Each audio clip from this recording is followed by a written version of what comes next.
কিন্তু আলো বন্ধ করে হত্যার চেষ্টা, কোন সাম্রাজ্যে আমরা বসবাস করছি? 8/9/2024। ইটস এ ভেরি অ্যালার্মিং যে পশ্চিমবাংলায় জাজেরা সুরক্ষিত নয়। জঙ্গলের রাজত্বটা কোন জায়গায় গেছে? এই লেটার যেটা হচ্ছে ফরওয়ার্ডিং লেটার, মূল কমপ্লেনটা করেছেন অনারেবল 3 জন জাজ, ADG diamond Harbour additional district and session জাজ, ADG FTC 4 diamond Harbour, ACGM diamond Harbour. এরা এই তিনটেই 9 সেপ্টেম্বরে ওনাদের সই। তারা বলছেন একটা প্যারা, আমি কাগজটা আপনাদের দেব, একটা প্যারা শুধু আপনাদের আমি পড়ে দিচ্ছি। কোথায় গেছে পশ্চিমবঙ্গ? ব্যাক হিস্ট্রিটা আপনি জানলে আপনার আশ্চর্য হয়ে যাবেন। আমরা যে ডায়মন্ড হারবারকে জঙ্গলের জায়গা বলি, জঙ্গলের রাজত্ব করেছে, সেখানে তিনটে লোক অ্যাডিশনাল এসপি মিথুন দে, কয়লা ভাইপোর পিএ সুমিত রায়, আরেকটা ডাকাত Jahangir,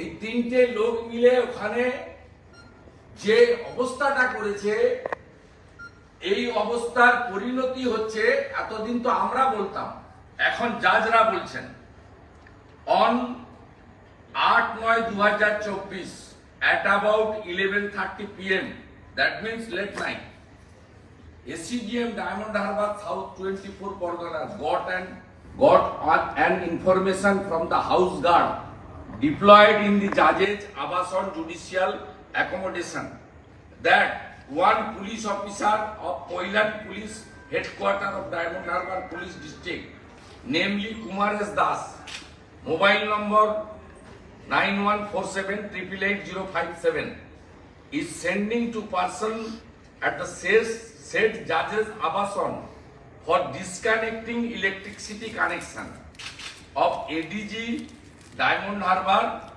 and doing harm the judicial officers and the said police officer Kumar S. Das in conspiracy with one police officer of Diamond Harbour PS also instructed the house guard for giving access to the said two person without disclosing their name. After knowing about the said fact, Additional District Judge SCGM, Additional District Judge Fast Track Court 4 started to take information about the matter. দিয়ে উনি 8টা পয়েন্টের উপরে district জাজকে পাঠিয়েছিলেন। District জাজ রেজিস্ট্রারকে পাঠিয়েছেন। বিষয়টা হলো এই কয়লা ভাইপো এবং মমতার পুলিশ, এরা যা বলবে জাজদের লোয়ার জুডিশিয়ারিকে তাই অর্ডার দিতে হবে। ভারতীয় জনতা পার্টির মহিলা নেত্রী রমা দাস, তাকে ফলস মিথ্যা কেসে গ্রেপ্তার করা হয়, তাকে রিমান্ড চাওয়া হয় 14 দিনের জন্য। রিমান্ডের যে প্রসিডিওর আছে 164 করা সিডার লিস্ট, সেগুলো মেনটেন হয়নি বলে ল পয়েন্ট অফ ভিউতে জাজ সাহেব জেসি করে দেন। যেহেতু জেসি করেছে, পিসি রিমান্ড দেওয়া হয়নি, সেই জন্য হলদার জাহাঙ্গীরের গুন্ডারা পুলিশের সাহায্য নিয়ে ভাইপোর পিএর ইনস্ট্রাকশনে, মানে ভাইপোকে ইনস্ট্রাকশন দিতে হয় না, ওর পিএ ইনস্ট্রাকশন দিলে সেই ইনস্ট্রাকশনে পুলিশ, সিভিল সব অ্যাডমিনিস্ট্রেশন ফাংশন করে। তারা রাত্রিবেলা জাজেদের আবাসনে আলো বন্ধ করে, কালো পোশাক পরে হলতার গুন্ডাদের ঢুকিয়ে জাহাঙ্গীর শামীমরা কি করে ঢুকে বুঝে। কোন রাজ্যে বসবাস করছি আমরা? কোন দেশে বসবাস করছি? আমি আজকে ইভিনিংয়ে মাননীয় গভর্নরকে লিখব যে advice and direct to the chief secretary এই কেসকে, এই অভিযোগকে হ্যান্ড ওভার করতে সিবিআইকে। যদি না করে সরকার, আগামী মানডে আমি পাবলিক ইন্টারেস্ট লিটিগেশন করব টু প্রোটেক্ট লোয়ার জুডিশিয়ারি এবং আমাদের জাজেস। As a leader of opposition I am bound to do it. আমি আশা করব কলকাতা হাইকোর্ট মহামান্য প্রধান বিচারপতি বা তাদের যারা দেখেন, ইন্সপেকশন যারা করেন, সিনিয়র জাজেরা, তারা এটা কগনিজেন্স নেবেন এবং যেহেতু পুলিশের বিরুদ্ধে অ্যালিগেশন, এই কেস সিবিআই কে ট্রান্সফার করবেন। পুলিশের বিরুদ্ধে অ্যালিগেশন থাকলে পুলিশকে দিয়ে ইনভেস্টিগেশন হয় না।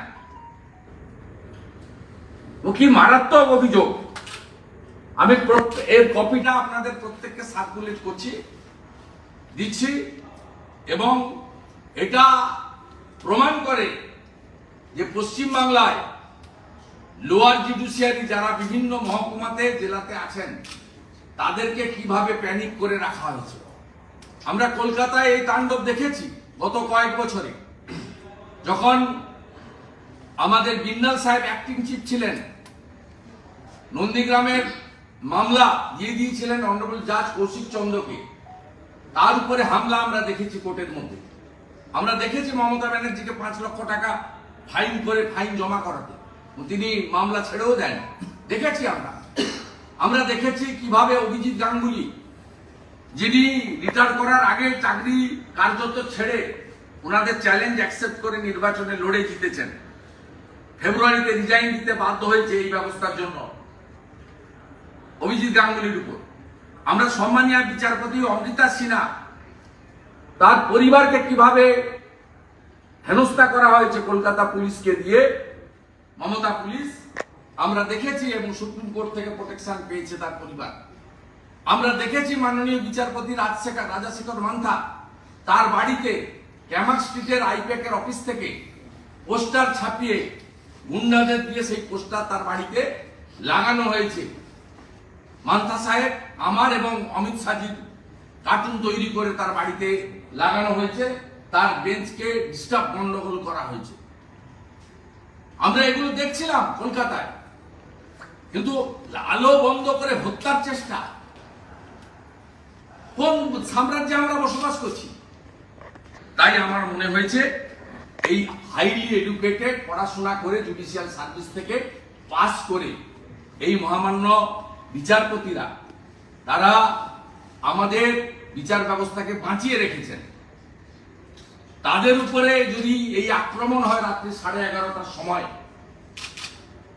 আমরা কোথায় কোন জায়গায় আছি, এবং পুলিশের দ্বারা, পুলিশ পাঠাচ্ছে ডিসকানেক্ট করতে, আবার পুলিশই লিক করে দিচ্ছে। পুলিশের মধ্যেও নিচের তলায় ভালো লোক আছে, হাউস গার্ড না লিক করলে উনি জানতেই পারতেন না যে ডায়মন্ড হারবার পুলিশ স্টেশন থেকে লোক আসছে, ডিসকানেক্ট করে তারপরে কালো মুখোশ পরিয়ে জানলাতে পাথর, ভয় দেখানো, টেরারাইজ করা। আমরা অনেকদিন ধরে অবজার্ভ করছিলাম বহু জায়গায় অন্যায়ভাবে বিচারপতিদেরকে বাধ্য করা হচ্ছে এসিজিএম কোর্ট, ডিস্ট্রিক্ট কোর্টে এই জিনিস করতে, এবং তৃণমূলের গুন্ডারা আর জেলার এসপি আইসিরা এই কাজটা করছেন। আজকে হাতে নাতে ধরা পড়েছে, এবং এটা নিয়ে আমরা অনেক দূর যাব। এবং আমি মহামান্য রাজ্যপালের কাছে মেল করে সন্ধ্যার মধ্যে পাঠাচ্ছি। আমি 2 দিন অপেক্ষা করব, যদি হায়ার জুডিশিয়ারি এবং স্টেট গভর্নমেন্ট অ্যাপ্রোপ্রিয়েট অ্যাকশন না নেন, আমি Monday public interest litigation file করবো অন্যান্য চিফ জাস্টিসের বেঞ্চে।